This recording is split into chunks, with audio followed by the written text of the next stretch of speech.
अभी करें शुरू।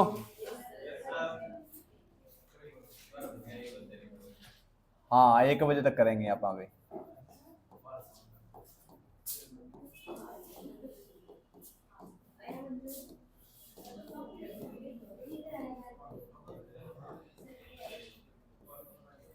ठीक है, शुरुआत कहां से की हमने? अरे सही कह रही है, गलत थोड़ी ना कह रही है। 1707 में। कब? 1707 में कौन गद्दी पे बैठा? कौन बैठा गद्दी पे? किस नाम से? शेरशाह। मुअज्जम नाम था उसका, और किस नाम से बैठा? बहादुर शाह के नाम से गद्दी पे बैठा। अंतिम जब जाएंगे लास्ट में, तो सबसे लास्ट हमने कौन सा पढ़ा? बहादुर शाह जफर द्वितीय। मृत्यु कहां हुई इसकी भाई? रंगून। रंगून कहां है अब?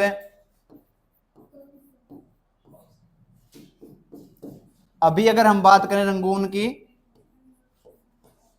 तो बर्मा, और यही क्या होगा अब?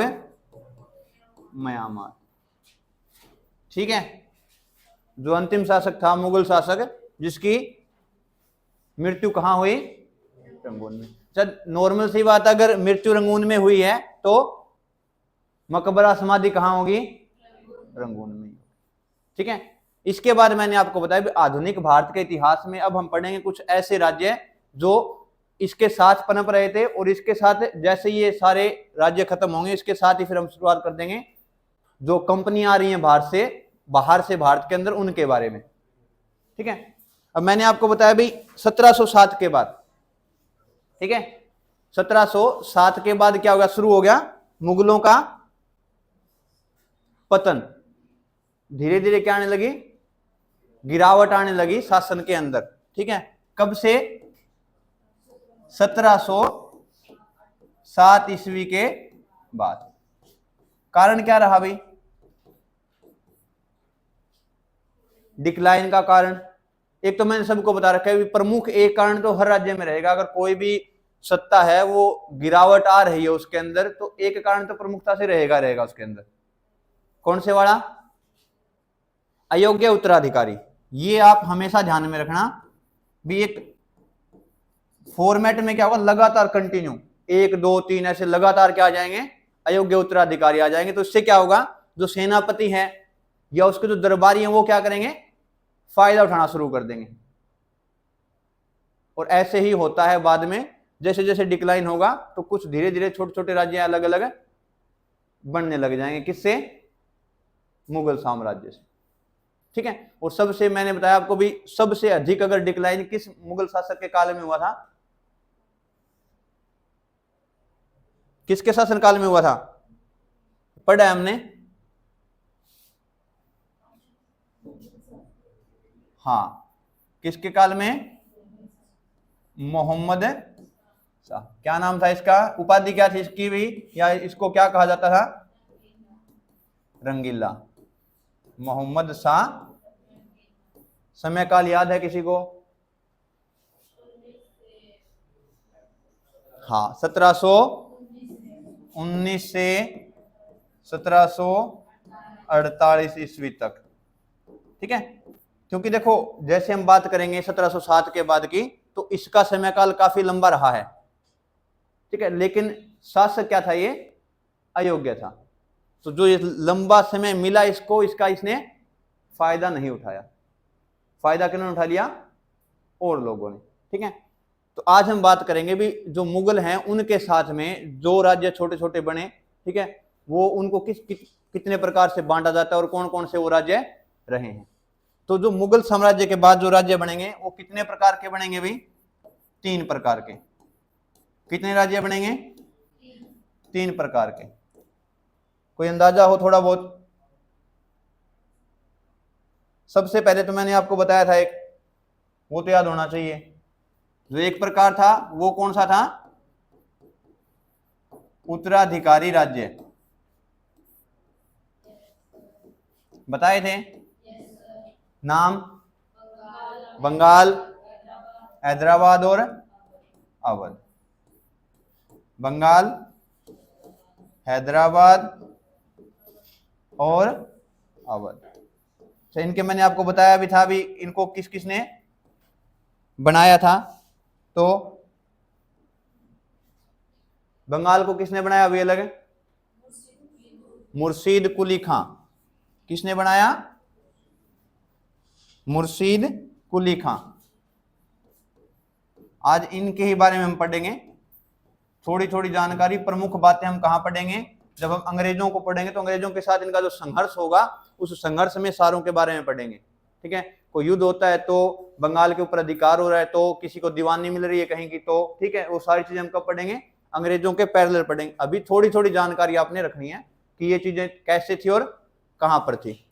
हैदराबाद का निजाम उल मुल्क, ये मैंने आपको बता रखा है। अभी डेट्स जो होती हैं उसमें बहुत ज्यादा फंसना नहीं है, सारे हर एक चीज की आपको डेट याद नहीं करनी है, केवल कुछ चीजें ऐसी जिनका इतिहास पे बहुत बड़ा प्रभाव है वो ही डेट्स आपको याद करनी है। जैसे मैंने आपको बताया प्लासी का युद्ध, बक्सर का युद्ध, ठीक है, 1717 का एक फरमान था वो। तो ऐसे जो चीजें हो रही है जिनका प्रभाव आगे पड़ रहा है वो ही हम क्या करेंगे? केवल उन डेट्स को याद रखेंगे। ठीक है, सारे राजा महाराजा इनके जन्म मृत्यु हमें याद रखने की जरूरत है नहीं है, और नए ही पेपर में पूछे जाएंगे वो। हमें उतना ही पढ़ना है जो एग्जाम ओरिएंटेड है, एग्जाम में जिनके बारे में पूछा जाता है। हाँ, जैसे आपको ये चीजें याद हो जाएं उसके बाद आप नॉलेज बढ़ाने के लिए अपनी चीजें एक्स्ट्रा पढ़ सकते हो। कोई किताब पढ़ ली बंगाल के ऊपर तो बंगाल की पढ़ ली, दिल्ली सल्तनत पे तो दिल्ली सल्तनत, लेकिन पहले ये जो एसेंशियल डाटा है वो पहले कंप्लीट करना है। ठीक है, अवध को किसने बसाया भाई? शहादत खां। चलो ठीक है, अभी रिवीजन तो हो गया शुरू, बड़ी मुश्किल से शुरू हुआ है। ठीक है, बहुत मेहनत करवाई आप लोगों ने भाई। क्या?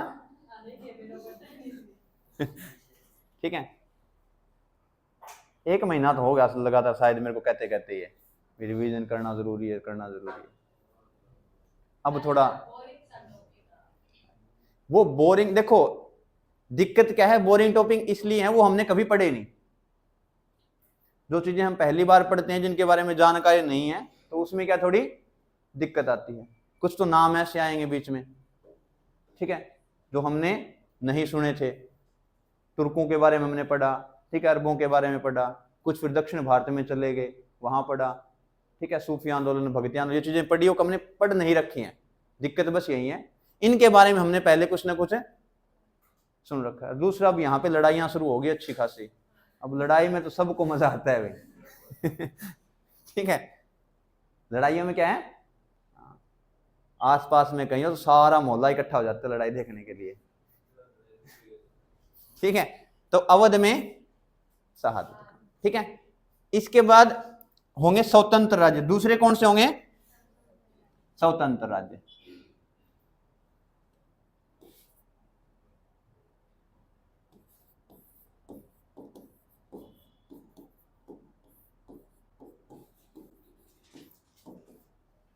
स्वतंत्र राज्य कौन से होंगे भाई? किसको कहेंगे हम स्वतंत्र राज्य?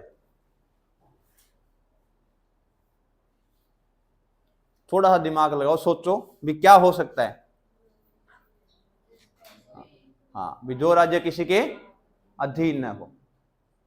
जैसे 1947 से पहले हम क्या थे? अंग्रेजों के अधीन थे, बाद में हम क्या हुए?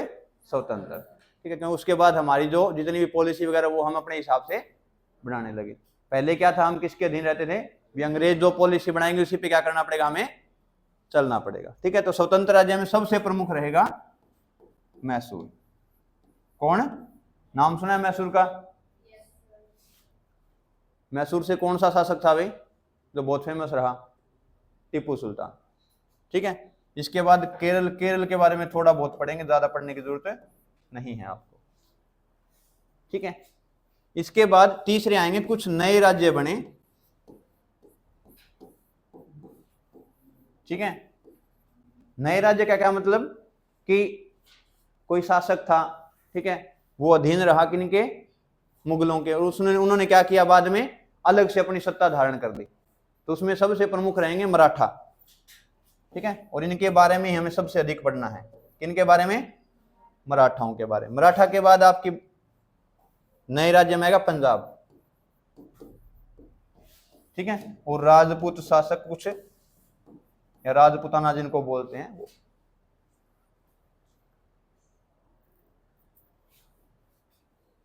ठीक है, आगे समझ में, कितने राज्य बन गए, 3 प्रकार से। कौन कौन से, अच्छा, उत्तराधिकारी कौन से राज्य होंगे,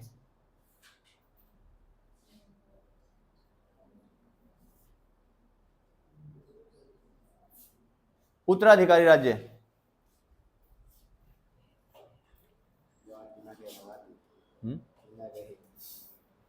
अच्छी,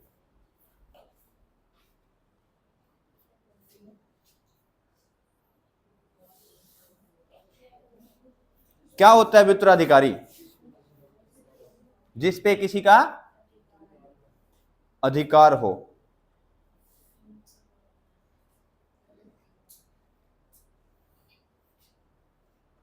आप किसके उत्तराधिकारी हो, गरगांगा, एक मैं गरगांगा को नहीं कह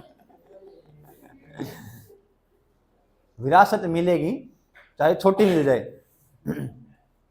नॉर्मल सी बात है, भी विरासत के रूप में कुछ मिल जाए किसी को, वो क्या होगा, उत्तराधिकारी होगा। विरासत छोटी बड़ी कैसे भी हो सकती है, ठीक है। उत्तराधिकारी के रूप में ये देखो, ऐसा नहीं है कि भी अधीन थे, बिल्कुल स्वतंत्र शासन था इनका, बंगाल का, हैदराबाद, अवध का, अपनी तरफ से वो संपूर्ण रूप से फ्री थे कि हम फैसले ले सकते हैं। लेकिन उसके बावजूद भी वो क्या करते थे कि जो नजराने हैं, भेंट हैं, और जो कर वगैरह, वो अपनी तरफ से किसको भेजते थे, मुगल सम्राट को भेजते थे। कौन, बंगाल, अवध और हैदराबाद, ठीक है। क्यों भेज रहे हैं, क्योंकि 1717 का क्या है, फरमान है, किसके द्वारा दिया गया था,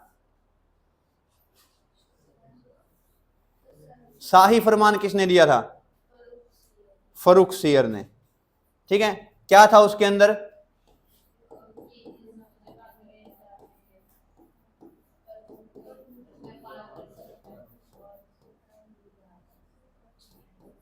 सिक्के ढाल सकते हैं और कर मुक्त निजी व्यापार कर सकते हैं, हाँ, निजी व्यापार कर सकते हैं, लेकिन करेंगे तो जैसे भारतीय व्यापारी हैं वो अपना कर दे रहे हैं, वैसे ही कर देना पड़ेगा। लेकिन जो कंपनी के थ्रू अगर आप कर रहे हो तो आपको टैक्स देने की जरूरत नहीं है। ये शाही फरमान किसने सुनाया था, फर्रुखसियर ने, और इसको कहते हैं ईस्ट इंडिया कंपनी का मैग्ना कार्टा। क्या बोला जाता है, ईस्ट इंडिया कंपनी का मैग्ना कार्टा। अच्छा, मैग्ना कार्टा सुना ही होगा, सभी ने सुना होगा मैग्ना कार्टा। क्या होता है मैग्ना कार्टा, भारत में है मैग्ना कार्टा। अच्छा, संविधान के किस भाग को मैग्ना कार्टा बोला जाता है, क्या है भाग 3 में, क्या मौलिक अधिकार, कितने मौलिक अधिकार हैं, कितने हैं, 6, पहले कितने थे, 7, 7वां कौन सा था, संपत्ति का अधिकार। अब कहां पे है वो, पहले कहां पे था, पहले आर्टिकल कौन सा था,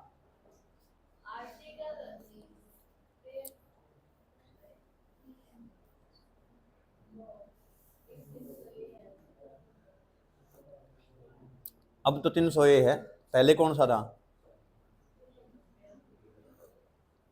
मैग्ना कार्टा कहां से लिया गया ये शब्द,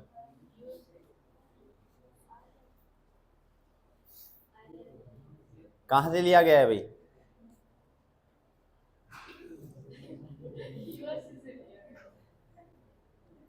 अब ये खुद बोल रहे हैं ईस्ट इंडिया कंपनी का क्या है, मैग्ना कार्टा। तो ये लिया भी कहां से गया है, इंग्लैंड से, ठीक है। पहली बार इंग्लैंड के अंदर मौलिक अधिकार दिए गए थे कुछ लोगों जितने भी लोग थे उनको क्या कहा जाता था, मैग्ना कार्टा बोला जाता था। और उसके बाद जिसने भी दिए वो सारे क्या हो गए, मैग्ना कार्टा। ये भी तो अधिकार हो गया, भी ये मौलिक अधिकार बन गए किनके, ईस्ट इंडिया कंपनी के, कि आप कर मुक्त व्यापार करोगे और आपसे क्या है, आप सिक्के ढाल सकते हो, करेंसी वगैरह आप अपनी बना सकते हो। निजी व्यापार करोगे तो टैक्स देना पड़ेगा। एक ये, इसके बाद 1757 की लड़ाई और एक 1764 का युद्ध, ये तीन चीजें ऐसी थी जिन्होंने क्या किया, जड़ें जमा दी भारत में, किसकी, अंग्रेजों की या ईस्ट इंडिया कंपनी। ठीक है, तो हम सबसे 32, अच्छा 33, 34, 35 पढ़ा आपने किसी ने? आर्टिकल तो 12 से 35 पढ़ते हैं आप मौलिक में, कभी पढ़ा है 33, 34, 35 को? क्योंकि हम 12 से लगभग 32 तक क्या करते हैं, सारे पढ़ते हैं। ऐसा ही होता है, उन तीन को एक बार पढ़ना आप जाके, और उसमें आपको मिलेगा जो मिलिट्री जो पर्सन है उनके लिए जो बाउंडेशन है वो कहाँ पे मिलेंगी आपको, उन आर्टिकल में मिलेंगी। ठीक है, क्योंकि जैसे हम फ्री हैं वैसे मिलिट्री वाले फ्री नहीं हैं, उनके कुछ मौलिक अधिकार क्या है, रोके जा सकते हैं। तो पढ़ना है तो मैंने पहले कहा भी बिल्कुल बारीकी से अच्छे से समझ होनी चाहिए, एक पूरा कॉन्सेप्ट वो अपना क्लियर होना चाहिए। अगर हमने मौलिक अधिकार पढ़े हैं तो मौलिक अधिकार शुरू से लेके अंत तक सारे याद होने चाहिए, समझ में आना चाहिए हमें, ये चीजें ऐसे हैं। ठीक है, अब हम सबसे पहले बात करेंगे किसकी भी, हैदराबाद की। किसकी बात करेंगे, हैदराबाद।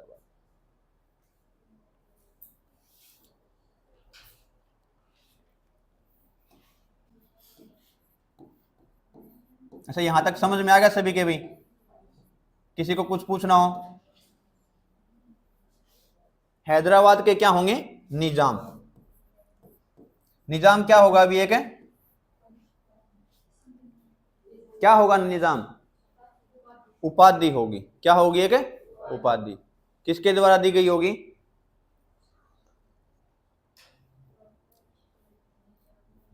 मुगल शासकों द्वारा। किनके द्वारा? ठीक है, एक व्यक्ति आएगा जो संस्थापक रहेगा इसका,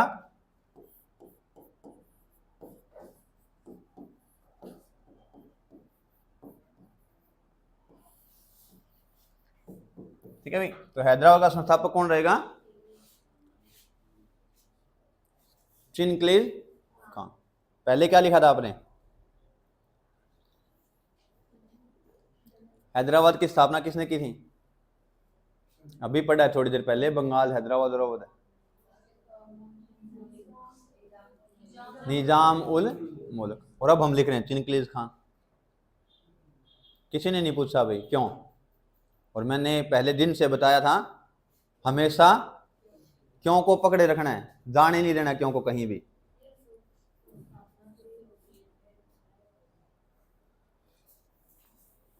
खुद से ही कहानियां बनाई जा रही हैं, या तो स्थापना की होगी, संस्थापक होगा, वो वास्तविक होगा, क्योंकि पहले हमने पढ़ा है स्थापना किसी और ने की तो बाद में बीच का वास्तविक संस्थापक वो रहा।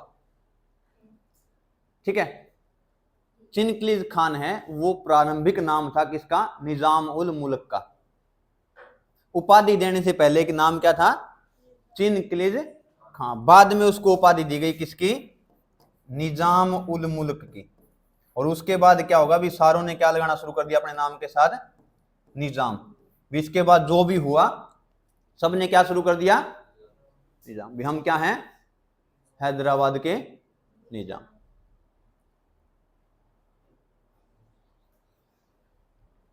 ठीक है, और ये किसके शासनकाल में था भी, फर्रुखसियर के शासनकाल में। ये उपाधि भी किसने दी फिर, और एक इसको और उपाधि दी थी फर्रुखसियर ने, खान खाना। भी जब ये हैदराबाद की गद्दी पे बैठा था या दक्कन की तरफ गया था ये, तो इसको किस उपाधि से नवाजा गया, खान खाना नामक उपाधि से। किसके द्वारा, फर्रुखसियर के द्वारा। और इसको 6 राज्यों का क्या बनाया गया, सूबेदार।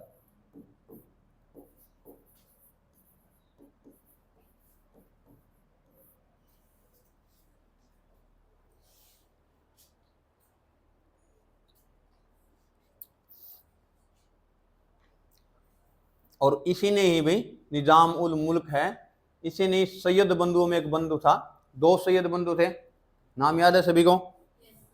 क्या नाम था? हुसैन खां और अब्दुल खां या अब्दुल्ला खां, ठीक है। तो जो हुसैन अली है उसकी हत्या किसने करवाई या किसने की? तो निजामुल मुल्क।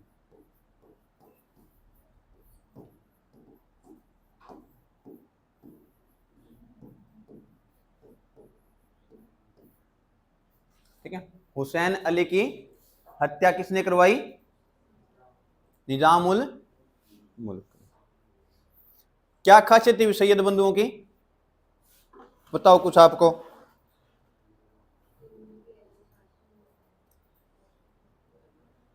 क्या काम था इनका, दोनों भाइयों का, सैयद बंधुओं का?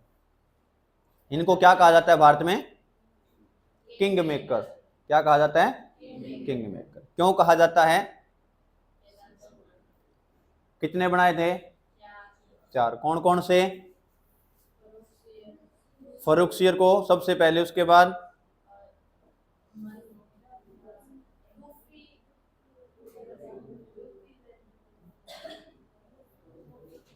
हाँ भाई अंकित, रफी उद दौला या दर्जात?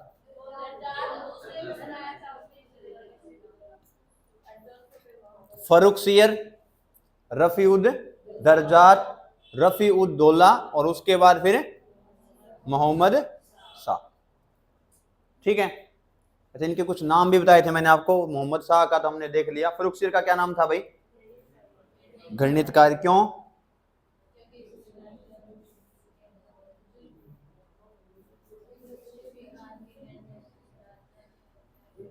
भी अपने ही भाइयों को मार के क्या बैठा था ये?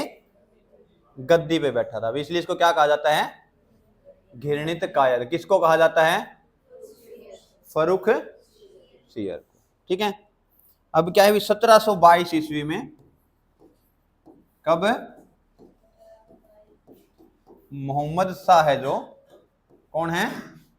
मोहम्मद शाह। ठीक है, इसने क्या किया अभी? इसको वजीर नियुक्त कर लिया। किसको? निजाम उल मुल्क। क्या बना लिया अपना? वजीर। वजीर क्या होता था भाई? प्रधानमंत्री या प्रमुख व्यक्ति जो क्या करता था भाई? राजा की मदद करता था। किस काम में? शासन चलाने में। ठीक है, अच्छा अब देखो, ये महत्वाकांक्षी है, निजामुल मुल्क शासन करना चाह रहा है, लेकिन जो इसका शासक है या जो राजा है वो क्या है? अयोग्य है। तो इसके नीचे काम करेगा भाई? ये इसके नीचे काम नहीं करेगा, ये छोड़ के चला जाएगा। और कहां पे चला जाएगा फिर? वहीं जो स्वतंत्र शासन इसने, क्योंकि अभी तक इसने स्वतंत्र शासक बनाया नहीं है, अभी किसके अधीन काम कर रहा है? ये मुगलों के अधीन काम कर रहा है। ठीक है, तो इसने क्या किया आगे जाके? हैदराबाद में क्या किया अपना? अच्छा एक बार मैं थोड़ा सा आपको मैप पे बता देता हूँ भी, क्योंकि फिर अभी उलझन हो जाएगी, क्योंकि अभी मराठा आएंगे तो आपको भी समझना, देख लेंगे एक बार भी कौन कौन से जो है वो कहां कहां पे शासन कर रहे हैं।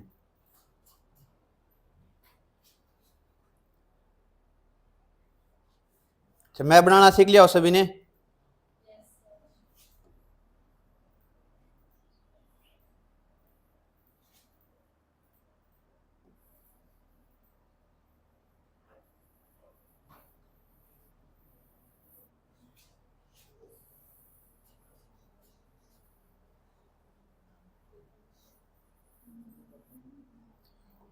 अभी हम जो बात कर रहे हैं वो अभी के भारत की नहीं, हम किसकी बात करेंगे?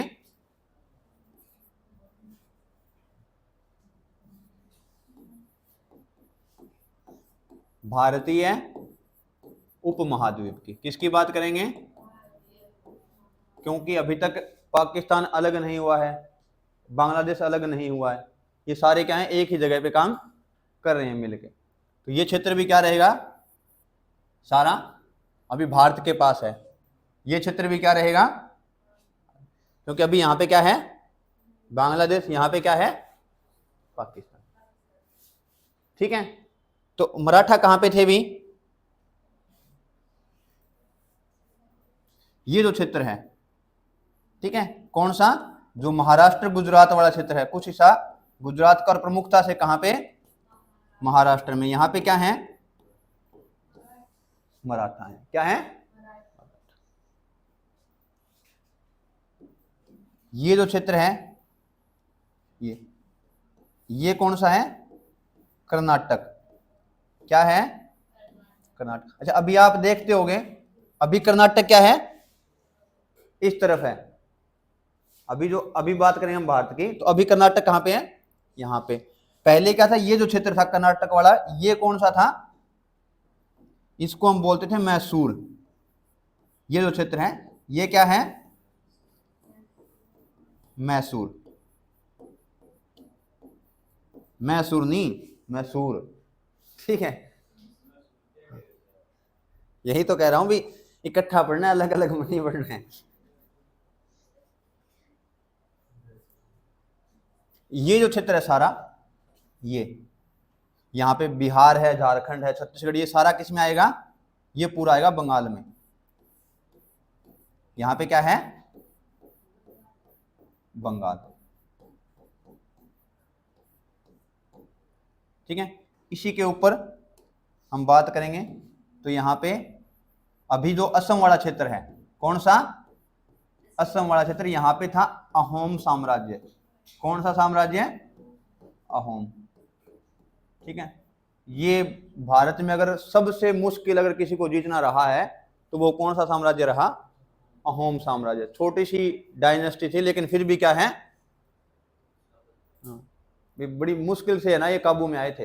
अंग्रेजों ने भी कोशिश की, औरंगजेब ने कोशिश की, सब ने, जिसने जो प्रमुख शासक रहा उसने कोशिश की असम को, असम वाला क्षेत्र जीतने की, लेकिन ये जीत नहीं पाए। ठीक है, कुछ क्षेत्र जो ये है, यहां पे क्या था भाई, अवध। यहां पे क्या है, अवध। और ये जो क्षेत्र बच गया यहां पे बीच में, यहां पे था आपका, जो अभी हम बात कर रहे हैं जिसकी, हैदराबाद। किसकी बात कर रहे हैं, हैदराबाद। ठीक है, फिर बात आएगी पंजाब की। किसकी, पंजाब की। जो ये क्षेत्र है, अभी भी देखते हो पंजाब है, भारत में भी पंजाब और पाकिस्तान में भी पंजाब है, दोनों जगह पे है। तो ये जो क्षेत्र है, ये सारा यहां पे क्या हो गया, पंजाब। ये क्या हो गया, पंजाब। ठीक है, और इससे नीचे की तरफ आएंगे, ये वाला क्षेत्र, इसको बोलते हैं सिंध। क्या बोलेंगे इसको, सिंध। और यहीं पे अवध के ऊपर, और यहां दिल्ली है, दिल्ली के बीच में, यहां पे रहेगा जाटों का शासन। किसका रहेगा, ये रहेगा हमारा जाटों का शासन। ठीक है, भरतपुर नाम से चूड़ामन जाट है, वो क्या करेगा, वो उसकी स्थापना करेंगे। उसके बाद उसी में सूरजमल जाट होंगे, एक प्रमुख जाट शासक रहेंगे, सूरजमल। ठीक है, अभी भी सुनते हैं नाम उनका बहुत बार आप लोग। और जो ऊपर बच गया, छोटा सा हिस्सा रह गया था, किसका भी, केवल यहां पे रह गई थी जो मुगल सल्तनत थी, जिसको हम क्या बोलते थे, दिल्ली वाला क्षेत्र है वो। ठीक है, और मैंने आपको बताया था अभी 1707 तक क्या था, ये साम्राज्य जहां पर हमने सारा जो बनाया है, ये सारा जो बनाया हमने, वो सारा किसके अधीन था, मुगलों के अधीन था। और बाद में केवल यहां तक, और एक समय तक आते आते केवल कहां तक हो गई, लाल किले तक क्या रह गई, दिल्ली से। अब आपने ध्यान में, अच्छा देखो, ये आपको क्यों बनवाया मैंने, ये इसलिए बनवाया भी कल को क्वेश्चन आ जाए। ठीक है, युद्ध हो जाए किसी का, तो आपको पता होना चाहिए मराठा है, तो मराठा आसपास के क्षेत्र के साथ ही युद्ध करेंगे। ये यहां तो है नहीं भी यहां जाके पंजाब से झगड़ा करेगा। एक ही युद्ध याद रखना सबसे प्रमुख, मराठों से जो भारी आक्रमण होगा वो कौन सा, कौन सा? मराठों की शक्ति सबसे कमजोर जो हुई वो उस युद्ध के बाद हुई, पानीपत का तीसरा युद्ध। याद है तो बोल सकते हो, डरने की जरूरत नहीं है, ठीक है। किस किस के बीच हुआ था पानीपत का तीसरा युद्ध?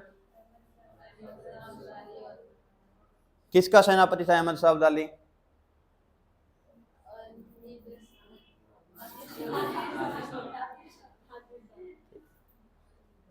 नादिर शाह, ठीक है। और सवीना की तरफ से उपाधि दी गई निदर शाह की, ठीक है। तो ये चीजें आपको ध्यान रखनी है। ये इतने राज्य रहेंगे जिनको हमने पढ़ना है, ठीक है। कब तक पढ़ना है? जब तक इस वाले क्षेत्र पे किसका अधिकार न हो जाए,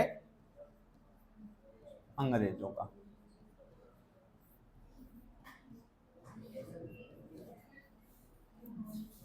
ठीक है, देखो अंग्रेज यहां से शुरुआत करेंगे, कहां से? इस वाले क्षेत्र से, मसूलीपट्टनम, सूरत, भड़ोच, छोटी छोटी क्या बनाएंगे, फैक्ट्रियां। और इधर से चलते चलते यहां पे आते आते इस साइड जाएंगे, मद्रास वगैरह, और फिर पूरा क्षेत्र ये, इसको क्या कर लेंगे, कैप्चर कर लेंगे।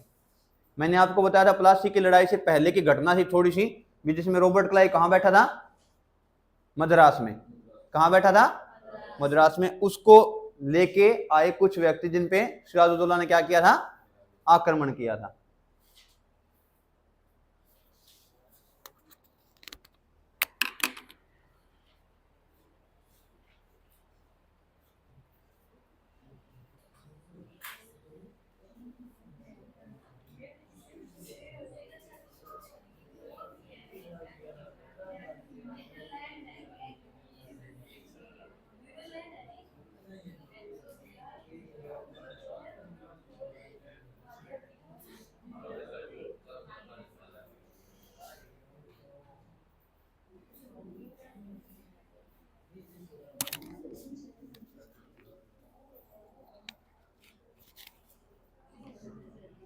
ठीक है, अच्छा अभी हम किसके बारे में पढ़ रहे थे, हैदराबाद के निजाम के बारे में। तो इसको एक बार ऊपर कर लेते हैं, इनको ही रखते हैं, हैदराबाद के निजाम को।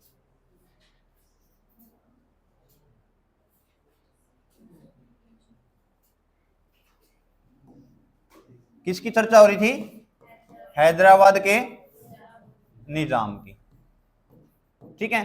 अच्छा, मराठों के साथ इसकी क्या रहेगी शुरुआत में, शुरू के जो कुछ समय है उसके अंदर, ठीक है।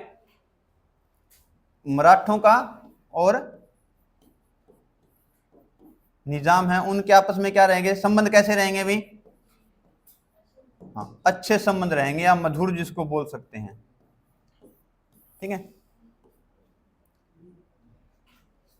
क्यों? क्योंकि जो मराठे हैं वो भी तो महत्वाकांक्षी हैं, वो भी क्या चाह रहे हैं भी, बार बार क्या करें हम, एक्सटेंड करें किनको, अपनी जो ये सारी बाउंड्री इसको क्या करें, बढ़ाएं। और एक समय ऐसा भी आया था, मराठे कहां तक पहुंच गए थे, दिल्ली के पास तक। अगर अहमद शाह अब्दाली के साथ उनका युद्ध हुआ होता और अगर वो उस युद्ध में जीत जाते तो पूरे भारत पे किसका शासन होता, मराठों का। क्योंकि मराठों के अंदर बहुत सारे ऐसे व्यक्ति आएंगे, शिवाजी है, संभाजी है, साहू जी है, बालाजी बाजीराव है, ठीक है, बाजीराव प्रथम है। ये व्यक्ति ऐसे रहेंगे जो जिनकी महत्वाकांक्षा इतनी है कि वो सारे भारत को हिंदू राष्ट्र बनाना चाहते हैं, ठीक है। क्योंकि औरंगजेब की नीति ऐसी थी। अच्छा, मराठों का जब उद्भव होगा तो उस वक्त दिल्ली में कौन शासन कर रहा है, औरंगजेब प्रमुखता से। और औरंगजेब के बारे में मैंने आपको बताया था भाई, जितने भी हमने पढ़े हैं सारे मुगल शासक, उनमें सबसे कट्टर कौन था धर्म के प्रति, औरंगजेब, ठीक है। तो उसी के एवज में क्या बना फिर, मराठा। अब कोई भी विचारधारा है अगर उसको फैलाना है आप लोगों ने, तो आप क्या करोगे, उसके साथ में एक जो दूसरी धारा उसको क्या करेंगे, कंपेयर करके चलेंगे। हम क्या करेंगे, कंपेयर।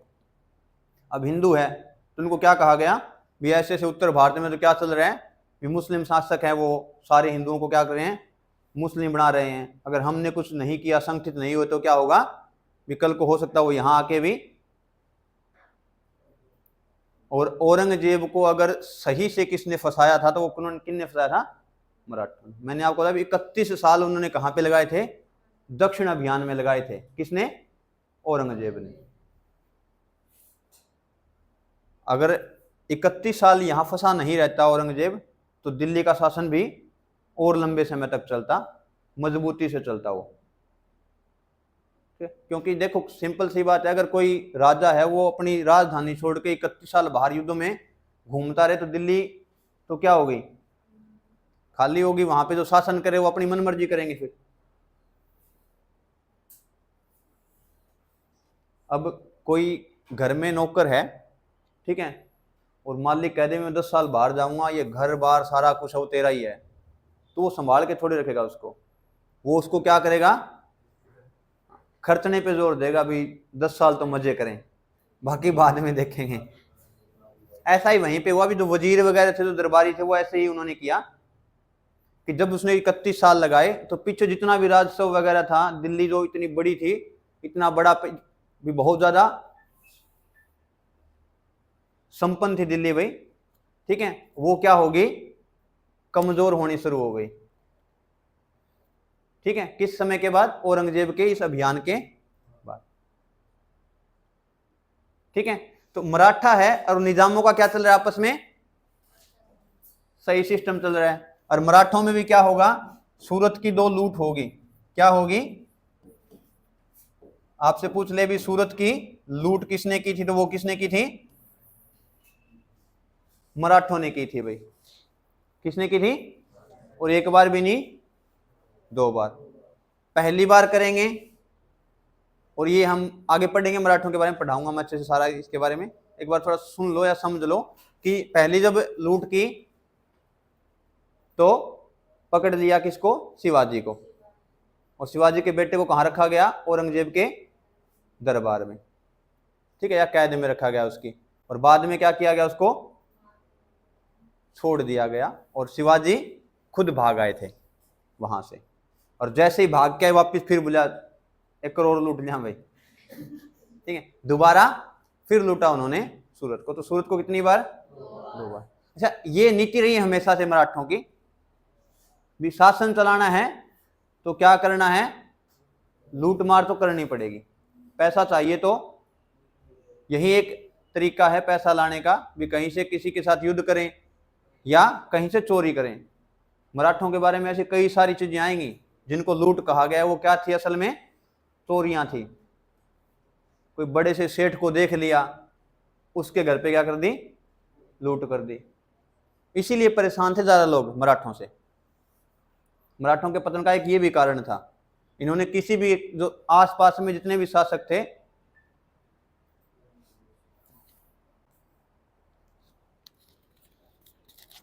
एक लास्ट चीज कर देते हैं फिर इसको बंद करते हैं, ठीक है। ठीक है, एक गांव था शिव मुंशी गांव। कौन सा गांव, शिव मुंशी गांव। इसकी संधि हुई थी किनके बीच में भाई, 1728 ईस्वी में। किनके बीच, मराठों और निजाम के बीच। किनके बीच, मराठों और निजाम के बीच। क्योंकि मैंने आपको बताया, अच्छा ठीक है, 1717 से लेके, ठीक है, 1727 तक जो ये संबंध है, ये क्या रहे, ठीक रहे इनके। और 1727 के बाद 28 में क्या हुआ, इनका एक युद्ध होता है, आपस में झगड़ा होता है, लड़ाई होती है, जिसमें क्या है, शिव मुंशी गांव की संधि है, उसके एवज में क्या किया गया, उस युद्ध को रोका गया। ठीक है, हाँ जितना बोलते हैं, बाकी इसको आगे कल कंटिन्यू करें।